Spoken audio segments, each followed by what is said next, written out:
a vicious dictator with egomaniacal issues and a people who had to suffer the consequences. Seems like the beginning of horror story, but is, in fact, the historical truth when it comes to the Manila Film Center in the Philippines. An impressive building designed to look like the Greek Parthenon. The Manila Film Center was to be Cannes' main rival in 1982. Unfortunately, it never got there and instead turned into a tomb for 169 people. In 1981, First Lady Imelda Marcos wanted her ambition realized, and at that time whatever she wanted, she got. Like when she wanted a spectacular theater to host the Miss Universe pageant 1974, the Folk Arts Theater, designed by a national artist for architecture Leandro Locsin, was completed in a record 77 days. For Imelda, the Philippines was in a strategic position to be an international marketplace for films. It made sense to have a Manila International Film Festival. It is both east and west, right and left, rich and poor. We are neither here nor that, she said in a press conference before the festival. Manila International Film Festival's piece de resistance was going to be the film center. There was a plan for the building, but it was eventually redesigned to house only an auditorium, a film lab, and film archives. For the latter's design, the team requested the assistance of experts from UNESCO, who gladly lent their help in 1981. With 3 months to go before the scheduled January event and a budget of $25 million, supposedly allocated for a new wing of the PGH, it was predictably a disaster waiting to happen. Nevertheless, around 4,000 laborers were hired and they rotated among 3 shifts across 24 hours. With a more sensible time frame, the lobby would need 6 weeks.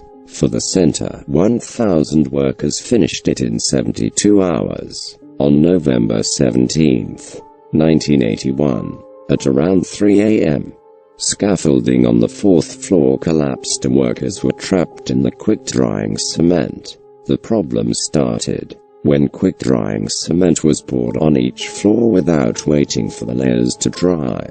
Due to the rush and the endless hours of working, too much was poured, resulting in the disaster. Nina Benignu, former public relations officer for the Experimental Cinema of the Philippines and the Manila International Film Festival, saw the immediate aftermath of the accident. Benignu was also the daughter of former press secretary and columnist Teddy Benignu, who was then working for Agence France Presse. Teddy wanted to write a story about it and he told Nina that she should rush to the site. From a distance I could see people in stretchers being carried out, frozen in cement. When I got there, they were still digging out people. The cement was not completely hard, and there was a guy that they were trying to keep from going into shock, she said in an interview. Half of his body was buried. He was alive, but half buried.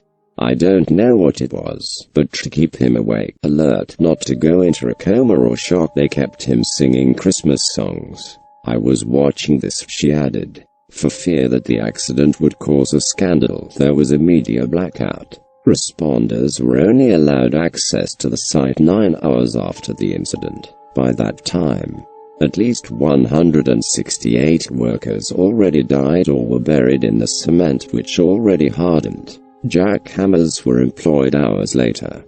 There was a gruesome view of bodies sticking out of the pavement. The exposed parts had to be taped off and built over. The rule was they had to meet the deadline no matter what happened. It was Betty Benitez, wife of Assistant Minister Jose Conrado Benitez, who apparently gave this order to continue construction as if nothing had happened. The hauntings and strange happenings began that day. By the festival's end, 30 Filipino films worth $500,000 were sold through distribution deals in West Germany, Malaysia, and France. One of them was a movie featuring Pinoy actor Weng Weng. Despite this success, a curse seemingly hung in the building and the festival itself. Moving forward, it suffered a financial setback. The $5 million subsidy allotted for the festival was disapproved by then Prime Minister Cesar Barata. So that the center could survive, Imelda created an agency that would later be the Movie and Television Review and Classification Board, as stated in Presidential Decree 1986. The board allowed films that were close to soft porn to be shown in the center. The law also exempted all films to be shown during the festival from censorship, opening wide their doors for pornography. Droves of men were said to have lined up, almost destroying the doors for films like Virgin Forest. However, earnings from these films were not enough to pay for all the debts incurred. After the Marcoses were thrown out, Rustins took back all of its paintings and furniture. When the 1990 earthquake happened, the center was abandoned after it was declared unstable. It was rehabilitated for $300 million and leased in December 2001 to Amazing Philippines theater producers of The Amazing Show. In the late 90s, there was gossip that one of the performers of the show was murdered and her body dumped on the steps. The ghost of the performer reportedly joined the ghosts that started haunting the area decades earlier.